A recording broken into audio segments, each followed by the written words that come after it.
Everyone wants that sweet supercharger whine, but here's the thing, not all superchargers are created equal. Some are absolute beasts that can handle ridiculous power, while others, well, they're empty your wallet and leave you stranded. Stick around because some of these rankings are gonna make you say, wait, what? Alright, let's kick this off with a controversial pick. I have, in the A tier, I have the Ken Bell. The twin screw has crazy torque, but it is expensive and heat management can be tricky.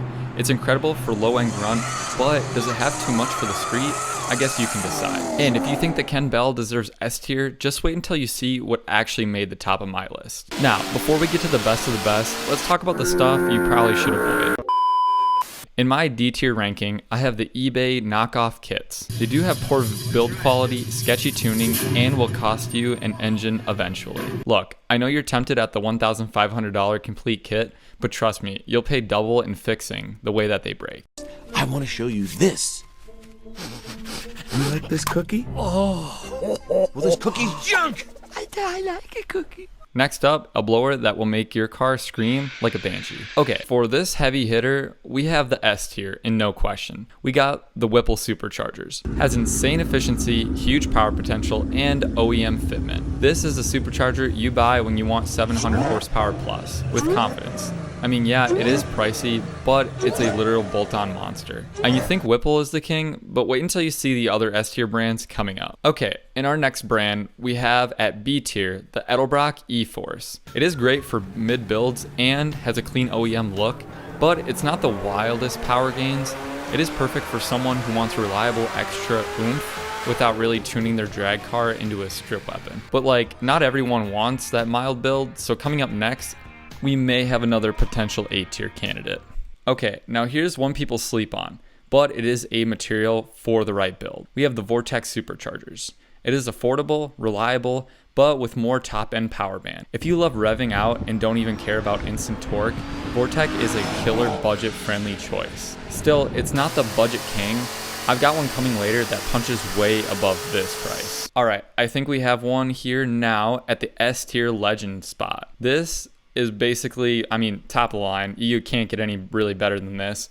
We have the Magnuson Superchargers at the S tier. Has OEM plus quality, smooth and reliable, used on many factory GM modifications and applications. You can daily drive the car, but still get it really insane power.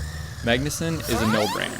Think of it like OEM reliability with an aftermarket punch. But, I mean, coming up, we got a C tier blower that looks good on paper, but isn't a great daily driver, I guess. I mean, really not everything can be a winner, but this one's, I mean, it's kind of meh. I mean, it's kind of in the middle. We have the RIPP Superchargers. I mean, they're mostly like niche for like Jeeps, tuning, and they're kind of finicky with power band, and they're a little bit overwhelming for the cost. I mean, it does work and save you some money, but I mean, you can do it way better for a little bit more extra money. Okay, believe it or not, this one is climbing back into relevance. At the B tier, we have the Sprintex. It's great for small engines like the BRZ86 or the Mini Cooper, but it runs out of steam at high boost. It's really niche, but if you're building something lightweight, a Sprintex is fun, reliable option. Alright, this one is the most refined, but man, the sound of it makes it kind of like a B tier fun. We have TorqStorm Superchargers. I mean, they're budget friendly, they're good kits, they're loud and fun, and not as polished as Vortex, but it's still a good option. It's like the budget loudmouth. If you want a blower whine without spending Whipple money, TorqStorm has your back. I mean, this next one, I mean, sadly not all legends stay on top, but at C tier, we have the Jackson Racing brands. Alright, it was once huge for Hondas, but is now a little bit outdated tech and limited support now. It's more nostalgic, and for performance these days doesn't really kind of live up to the hype. It is pretty cool for the correct build, but it's really not worth like modern power goals. Alright, this one's for the hardcore enthusiast only. At B tier, we have another Rotex Superchargers. I mean, it does have unique traction drive design, and it's super compact. That is great for like imports and motorcycles. It's great for both, really. And it's kind of niche, but is a little expensive.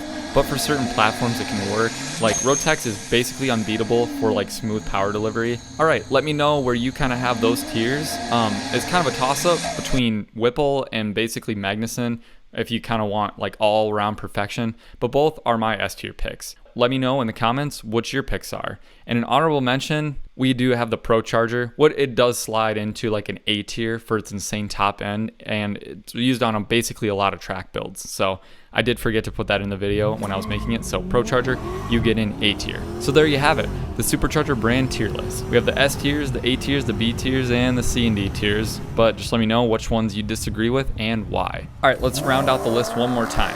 S tier, we have Whipple and Magnuson. A tier, King Bell, Vortex, and ProCharger.